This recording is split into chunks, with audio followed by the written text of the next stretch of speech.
Hello mga kaprobinsya, good morning and welcome back to my YouTube channel. So ngayong araw na ito mga kaprobinsya is nandito naman ako ngayon sa likuran ng Coral. Ayan.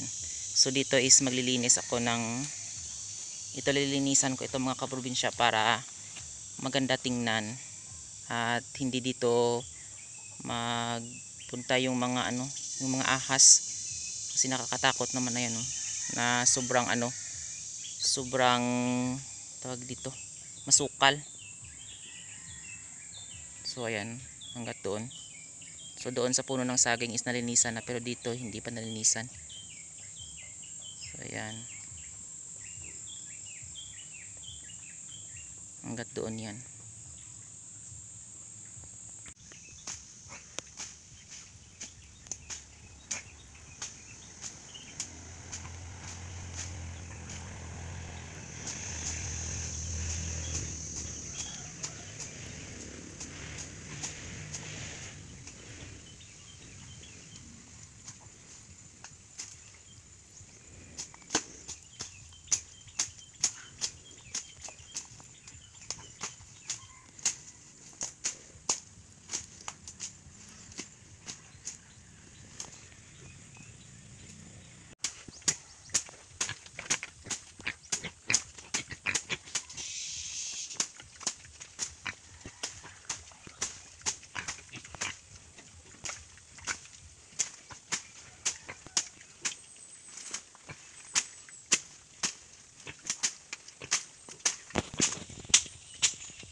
So ayan mga kaprobinsya, ito na, natapos ko nang gapasin yung lahat ng mga ng mga matataas na mga damo dito, at meron ding mga kahoy na tumutubo. Ayan.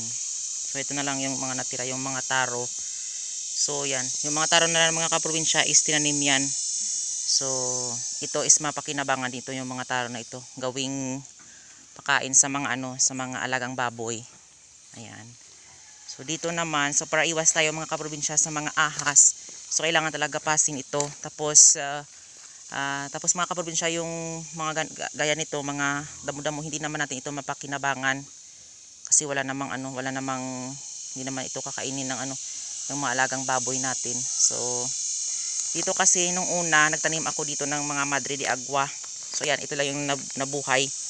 So dahil sa nakawala yung mga alaga nilang hayop o kalabaw, is kinain yung mga Madre de Agua dito.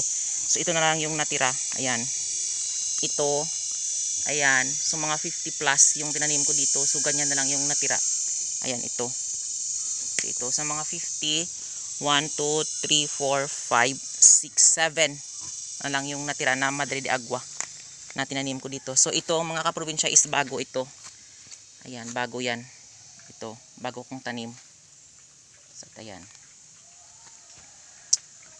So yeah, hanggat doon, meron doon dating tanim na mga na tawag dito, na kamuting dahon ba, na hindi nagulay, panggulay. So kaso mga kaprobinsya is kinain ng kalabaw. Yan ang nangyari. Ayan, hanggat dito yan, merong tanim dito na na kamote. Pero wala na. Kinain ng kalabaw, na ubos. So yan yung mga yung mga taro is dito yan, doon yung tinaniman ko ng Madre de Agua. Kaso nilipat ko dito yung iba. Yan, para may tanim dito. Para kahit pa paano mga kaprobinsya is itong mga taro na ito is meron din silang hindi lang natin itatapon, kasi kapag nabuhay sila is meron din silang pakinabang. So yan, hanggat dito. So ito naman is tinanim nila ito ng may-ari ng lupa. Ayan. So ito, hindi ito makakain ng kalabaw. Ayan. So walang kang takot kapag ito itanim mo yung mga taro na ito.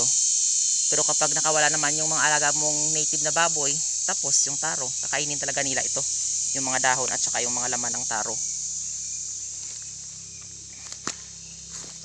So yan. So ito naman yung tinanim ko na na tawag dito, na kamuting kahoy. Yan. So yan mga kaprobinsya, itong parang tungkod lang ito dati na nakita ko dito na itinapon doon. So dahil nakita ko na parang buhay, so yan tinanim ko yan. Yan nangyari yan. Ayan. So malaki na siya. So ganyan talaga mga kaprobinsya kapag masipag ka dito sa sa probinsya is meron ka talagang makakain. At hindi ka na bili ng bili. Ayan. Ito yung mga tanim ko. Una kong tanim. Ayan, at doon pa. Yung mga Madrid de Agua. So ayan yung iba buhay na. Ayan. Ayan, buhay na. Sa kasagsagan na malakas yung ulan dito, yan, tinanim ko sila. So mabilis na talaga yung mga trekantera na ito mabubuhay kapag kapag maulan ka magtanim. So ayan. Hanggat doon. So ayan mga kaprobinsya, tapos na silang kumain. Ayan.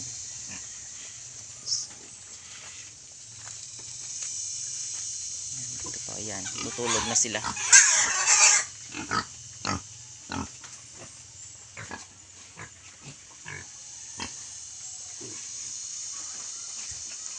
Ayan.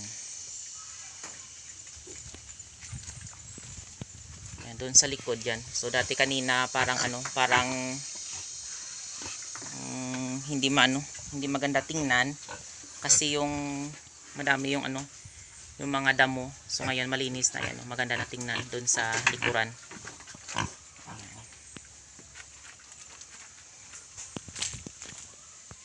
So ayan mga kaprobinsya, maraming salamat sa walang sawang pagsusupport at panonood nyo sa aking YouTube channel. And don't forget to like, share, and subscribe to my YouTube channel. Thank you for watching and happy farming!